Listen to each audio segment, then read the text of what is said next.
was messing with him bit off more than he can chew.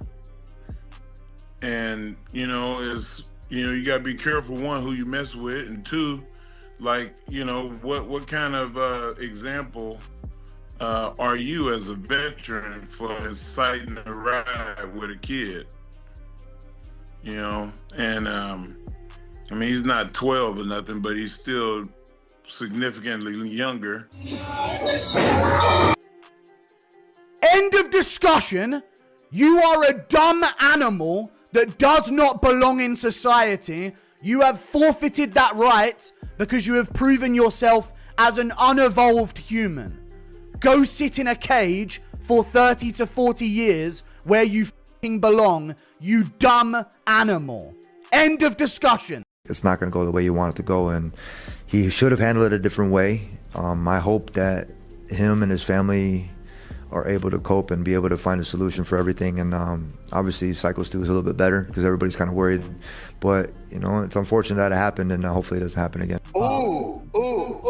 Yeah, no, those are full on, like, I'm beating those were brutal. Yeah. Oh, I did see the guy hit him over the head with the can, but if the guy thought that was part of I don't know.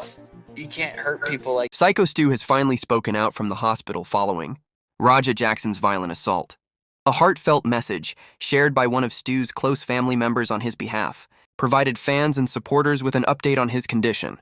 The post expressed deep gratitude for the overwhelming support, confirming that Stewart is conscious and even has some recollection of the events from the day of the attack. Good morning. Thank you for the outpouring of support. Stewart is conscious and does have some recollection of events from the day of the attack. Thank you everyone for reaching out.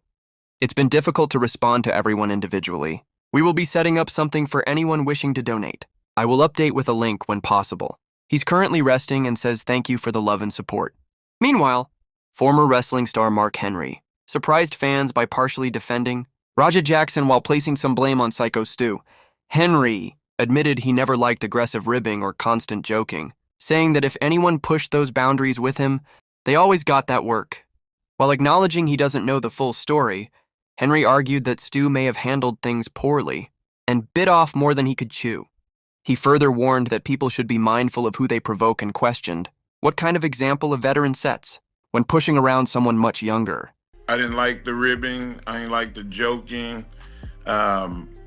And anybody that talked to me that I didn't think was worthy of having that kind of aggressive conversation, they got that work.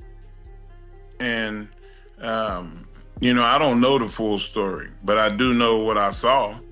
And it looked like he wasn't smart to what was going on. And the dude that was messing with him bit off more than he can chew. And, you got to be careful, one, who you mess with, and two, what kind of example are you as a veteran for inciting a ride with a kid? He's not 12 or nothing, but he's still significantly younger. And, you want to make sure that everybody... Tony Ferguson reacted to the Raja Jackson incident, saying he was shocked by the attack and believes it could have been avoided. He criticized influencers and media for hyping negativity that misleads young people. Ferguson urged kids to seek help or healthier outlets instead of turning to violence. He expressed relief that Syko Stu is improving, while hoping Raja and his family find a way to cope, stressing that such reckless incidents must never happen again. My reaction was just like everybody else's, is kind of shocked at that, but I think that it could have been prevented. I think assholes like people, influencers, YouTubers, or everything else that put too much hype and they try to build some shit up and they put these ideas in kids' heads and they're not fucking saying, hey, reach out and be like, it's okay. They're making it worse by trying to do the same shit by sticking mics in their face and doing this kind of stuff, where as some people know how to handle situations and some people don't. And unfortunately it went a different way.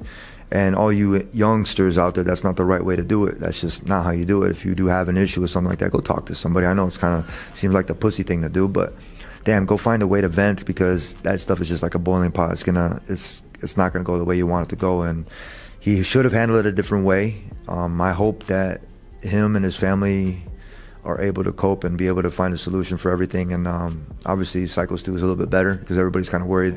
But, you know, it's unfortunate that it happened, and hopefully it doesn't happen again. Josh Thompson weighed in on the incident, saying the real sympathy belongs to Quinton Jackson, not Raja.